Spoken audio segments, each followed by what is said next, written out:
Untuk informasi lebih lengkap dan berita terkait, klik link di deskripsi. Jangan lupa untuk install aplikasi CNBC Indonesia di App Store dan Play Store. Jangan lupa untuk subscribe ya.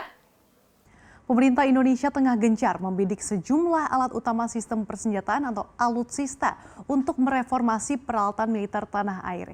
Indonesia berambisi untuk memiliki 170 jet tempur yang saat ini kurang dari 60 unit. Nah, hal ini membuat Kementerian Pertahanan di bawah komando Prabowo Subianto gencar keliling ke berbagai negara dan rajin melobi berbagai negara supaya bisa mendapatkan alutsista seperti jet tempur sampai kapal selam. Nah, Kemenhan memang mengakui bahwa pemerintah menganggarkan 9 miliar hingga 11 miliar untuk persenjataan baru dan peralatan militer untuk 20 tahun ke depan. Lantas, apa saja alutsista yang dikabarkan akan dibeli oleh Indonesia selama setahun terakhir? Selengkapnya akan kami ulas untuk Anda dalam From East to West. Prabowo berburu alutsista. Ya, kita lihat yang pertama, Departemen Luar Negeri Amerika Serikat telah memutuskan untuk menyetujui penjualan sejumlah alutsista kepada pemerintahan Indonesia senilai 2 miliar dolar Amerika Serikat atau sekitar 28 triliun rupiah. Alutsista itu antara lain 8 pesawat angkut militer jenis MV-2020 Block C Osprey dan juga peralatan terkait. Nah, pesawat MV-2020 Block C Osprey ini merupakan pesawat yang unik karena berupa perpaduan antara helikopter dan juga pesawat terbang baling-baling. Nah, rilis DSCA atau Badan Kerjasama Keamanan Pertahanan Amerika Serikat juga mengatakan bahwa pemerintah Indonesia ini juga akan membeli sejumlah alutsista antara lain sebanyak 24 unit AE1107C Rolls-Royce engine. Kemudian juga ada sebanyak 20 unit sistem peringatan rudal AN dan juga sebanyak 20 machine guns GAU-21 dan juga AR-47. Dan ini meliputi pelatihan personil, peralatan pelatihan hingga juga dukungan teknis lainnya. Kita lihat di slide berikutnya lagi. Nah, Amerika Serikat juga setuju untuk menjual jet tempur F-15 dan juga F-18 ke Indonesia. Hal ini dilakukan setelah berbulan-bulan pertemuan antara pejabat tinggi pertahanan dari kedua negara dilakukan. Nah, sebelumnya mengutip Nikkei Asia, pejabat Kementerian Pertahanan mengabarkan adanya sinyal kuat yang diberikan PLT Menteri Pertahanan Christopher Miller saat mengunjungi Jakarta pekan lalu. Pada saat itu petinggi Pentagon itu datang dengan agenda kebebasan navigasi di Laut China Selatan. Tapi ini masih sebatas persetujuan ya, karena masih ada proses negosiasi hingga pendanaan. Nah, sebelumnya Indonesia memang telah menunjukkan minatnya untuk membeli jet tempur F-15, kemudian F-18 dan juga F-35. Tapi yang disepakati hanya 2 model ini. Pasalnya masa pembuatan pesawat F-35 ini bisa makan waktu hingga 10 tahun.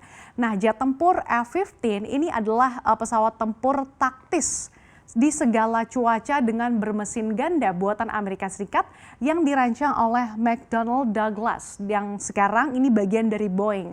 Sedangkan jet tempur F-18 yang juga didesain oleh McDonnell Douglas ini juga memiliki kemampuan jelajah hingga 2.000 km di saat perang dan juga 3.300 km di saat misi biasa. Nah, pada tahun 2006 saja kalau kita lihat, ini harga yang dipatok untuk pesawat canggih ini per unit sekitar 29 juta atau sekitar 409 miliar rupiah hingga 57 juta dolar atau sekitar 805 miliar rupiah tergantung pada varian yang didesain. Tapi Indonesia patut waspada nih kalau nantinya benar-benar jadi membeli pesawat tersebut. Pasalnya kalau belajar dari pengalaman negara tetangga Malaysia yang sudah terlebih dahulu memiliki F-18, ini ternyata hanya bisa digunakan seperti dalam pameran terbang dan bukan untuk perang, kecuali harus mendapatkan izin dari Amerika Serikat dulu. Di slide berikutnya kita lihat, ya, jadi Indonesia ini juga sempat dikabarkan tinggal selangkah lagi mencapai kesepakatan soal pembelian 48 unit. Nah, sebelumnya Prabowo sempat pergi langsung ke Paris untuk bernegosiasi mengenai keinginan Indonesia untuk memiliki 48 pesawat canggih ini. Nah, jet tempur buatan Prancis ini juga merupakan jet tempur terbaik di dunia dengan kecepatan jelajah hingga 1,8 Mach dan jangkauan terbang hingga 1941 mil. Selain itu, pesawat ini mampu mengangkut 14 meriam berat yang terdiri atas roket dan misil biasa. Nah, satu unit Dassault Rafale diperkirakan senilai 115 juta dolar Amerika Serikat atau sekitar 1,6 triliun rupiah.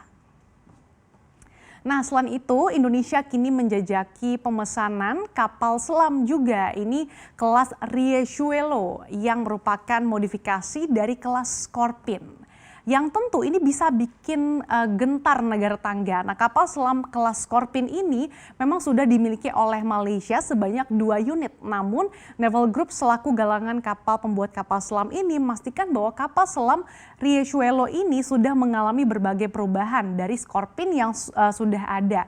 Nah, kapal selam Riachuelo ini merupakan kerjasama antara Prancis dengan Brazil dalam proses transfer teknologi. Saat itu, negeri Samba memesan 4 kapal dari Perancis. Nah, Scorpene dirancang multiguna. Selain sebagai kapal selam samudra, ini juga cocok untuk operasi perang dangkal sehingga mampu diandalkan untuk berbagai misi seperti perang anti permukaan dan anti kapal selam, operasi khusus hingga kegiatan intelijen. Kemudian di slide berikutnya lagi, nah ini nasib pembelian jet tempur Sukhoi Su-35 yang kini jadi seolah menggantung setelah rumor pembelian Rafale hingga F-15 dan juga F-18 asal Amerika Serikat. Padahal Duta Besar Indonesia untuk Rusia Muhammad Wahid Supriyadi sempat memastikan bahwa Indonesia ini masih berkomitmen terkait kesepakatan kontrak pembelian hingga 11 unit pesawat tempur Sukhoi Su-35 dari Rusia pada akhir Juli 2020 lalu. Adapun nilai kontrak yang sudah diteken Kementerian Pertahanan ini mencapai 1,14 miliar rupiah. Nah, pesawat buatan Sukhoi Aviation Rusia ini memiliki kemampuan jelajah hingga 3.600 km dengan kecepatan hingga 2.390 km per jam. Sementara itu, pesawat ini mampu membawa cannon 1 kali 30 mm ini dengan amunisi sebanyak 150 peluru. Tak hanya itu, Kementerian Pertahanan Indonesia dikabarkan saat ini sedang mempertimbangkan kemungkinan pembelian tambahan helikopter militer Mi-17 buatan Rusia. Selain itu, Menteri Pertahanan Prabowo juga cukup serius mengupayakan pengadaan jet tempur Eurofighter Typhoon dengan sempat menemui Menteri Pertahanan Austria. Namun terkait rencana pembelian jet tempur bekas ini cukup menuai kontroversi. Selain kondisinya bekas, ini juga ada persoalan internal di Austria yang dianggap rumit. Nah, Kementerian Pertahanan Republik Austria sempat menyampaikan informasi perihal rencana pemerintah Indonesia via Kementerian Pertahanan untuk membeli 15 unit jet tempur Eurofighter Typhoon. Nah, jika ditinjau dari sisi meriam yang dimiliki Eurofighter Typhoon ini, kecepatan rotasinya ini mencapai 1.700 rotasi per menit dengan jangkauan operasional mencapai 0,3 hingga 50 km. Jadi nggak heran ya kalau misalkan dalam setahun terakhir banyak kabar soal alutsista yang akan diborong Indonesia demi menggapai ambisi Indonesia memiliki alutsista yang mumpuni.